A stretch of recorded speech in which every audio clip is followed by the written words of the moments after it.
And I was born in Pontiac, Michigan, to two parents who were first-generation college graduates, and they instilled in me a love for learning and education and a strong work ethic.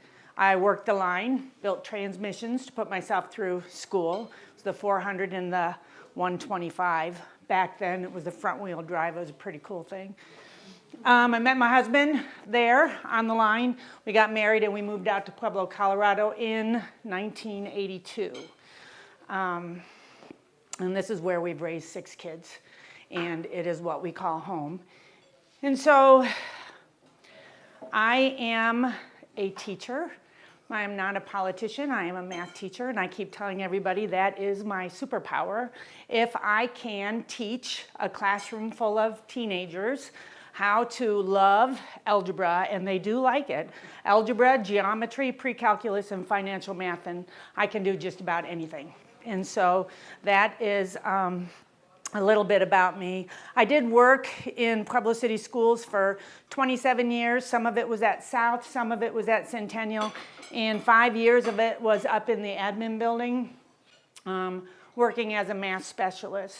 I also worked on the Budget Oversight Committee. So we looked at transparency. I was the voice of the teachers at that time because the teachers wanted a raise.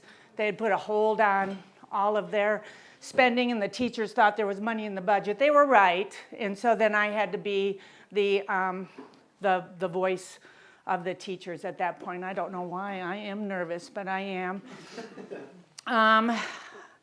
How did I? Okay, so how did a math teacher end up running for Pueblo County Treasurer? So my husband and I, this is the story you want. My husband and I decided, since we were retired, that we were going to get involved in politics together instead of going out to a restaurant and eating. We thought we would do something that was good for the community. So we went to our first precinct meeting. We are precinct 216 or 217, one of the, but in any event, we were the only two that showed up. And so we became the PCP, we became the delegate, and there we were. And so we went to Oasis Church, we got our training, and it was pretty exciting. That's the first time I saw Stephen. He's up there. This is what we're going to do for Pueblo, right? And then I went to my first county assembly. And when we were at the county assembly, there was nobody running for assessor, no conservative running for assessor, nobody running for surveyor, and nobody running for treasurer. And I said to my husband, how are we going to change Pueblo if there's not a conservative voice in the county government? And so it was the same thing. So if not me, then who? And if not now, then when? And my husband went up there and he nominated me, and then my friend of mine, Martha Brown, went up there and seconded the nomination, and then all of a sudden I was making a speech, and and I think I got 77% of the vote because there was a young man there. Yeah, it was a lot of fun. It really was. He was good though. I mean, Yeah, you know what? My heart was melting. I was a proud mom. He was a good sport. Yeah, I was a proud mom. He was what, like 26? Right. Oh yeah, and I do want to reach out to him and have him help me with my campaign. And so that's how I ended up here. So I am qualified. I know. I am qualified. I have a degree in mathematics, my bachelor's. I have a master's in mathematics with engineering. I have another master's in linguistically diverse education. I have my principal's license, and why that's important is you had to go through the National Institute of School Leadership. And so you have to study budgets, how are schools funded, the way they're funded, those kinds of things. And so I have those qualifications. I am very concerned about the Treasurer's Department and everything that is there. They're like 2 years behind now because of COVID. And so people can't get the documentation and stuff that they need to do their jobs here in Pueblo. So anyway, I am Michelle Gray. I am running for Pueblo County Treasurer. And your other superpower. oh, my other superpower. Okay, so I give to the community. I do a lot of social work. I know a lot, not social work. I do a lot of community activities.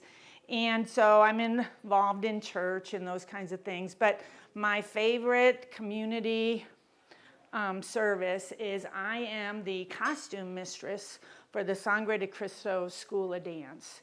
And so, yes, and so I was at my daughter is a dancer. She was at the art center about 10 years ago. We didn't have costumes, and they said we need a tutu. And I'm like, well, how hard can it be to make a tutu? So I found a seminar in Vegas, went to Vegas several years later. Now I build, I construct, and I provide the students with tutus. And so I am actually an entrepreneur, is what I was thinking about. I just don't get paid for it. It's all volunteer work. And so if you are down in Pueblo and you are at the Nutcracker, we're pretty famous for our Nutcracker, all those costumes on stage I make. And so, You and just then, told a room full of gay men that you make costumes. We're going to be calling you off. well, you know what? I do a lot. Actually, she's going to England, and I have to make her a Renaissance dress. And online, they're about $2,600. And so she's like, Mom, will you make me a Renaissance dress? I'm like, you do the research, and I'll put it together. A tutu can be anywhere from $600 to $2,400 to $3,200 for top end. They're pretty expensive. Oh my God. They're really expensive, but they're not that expensive to make, except that you have to get your tulle and your net not in the United States of America. You have to get it outside of the United States of America because we have banned formaldehyde. And you need formaldehyde in the net to keep it really, really stiff. So you can't use American-made products, at least for the construction of the tutu, because we don't have formaldehyde in the United States anymore. So I don't think we'll be in tutus this Halloween. I can build them to fit people. Yeah. Now what am I gonna do? I was just thinking of having you make me a tutu. A tutu, yeah, I can make tutus. I do a lot of the men's costumes though, because the women don't mind doing the tutus and stuff. I've taught them how to do that, and the romantics are easy, but they get nervous fitting men with their tunics and stuff, and anyway, I don't. So, so anyway, that's it. That's all I got. Yes. Quick question for you. What would you do to help improve school for special ed students? What would I to improve school for special? Well, actually, it's kind of my gift also. So I do teach mathematics. When I was in District 60, any child with autism, I would be the person that they would have come to me. And so because they have trained me specifically, well, a little bit here and a little bit there to work with children with autism, but you have a lot of collab classes. I have one right now, and there's 16 students with different abilities in that classroom. And so there's a lot of things you can do. You can scaffold. You can have them. There's a lot of different ways for a kid to demonstrate to me that they understand mathematics. And I actually have one in there right now who has autism. His name I cannot say because we're recording. But he actually knows a great deal. I can't get him to physically show me stuff, but when I sit down and work with him one-on-one, I'm like, yeah, you're pretty brilliant. And so usually I'll use a different form of some kind of tool to measure what they know, but the traditional, paper pencil, that isn't going to do it. And quite honestly, my degree in linguistically diverse education that goes for my ESL students. So they would just put kids in my classroom because I speak broken Spanish, right? And so that was the accommodation that they would get. Mrs. Gray speaks broken Spanish, and so therefore she can help you with your mathematics. Well, it doesn't work that way, right? And so there's a lot of strategies there also for English language learners. And there's a lot about education that doesn't work for English language learners. A lot of the testing that we do on children, I think the whole world should revolt in testing, but especially with English language learners, right? It's already stacked against them because they don't have the primary language that they need to even maneuver that exam. So that's not fair either. Did you get more than you wanted? Okay, anything else? Okay.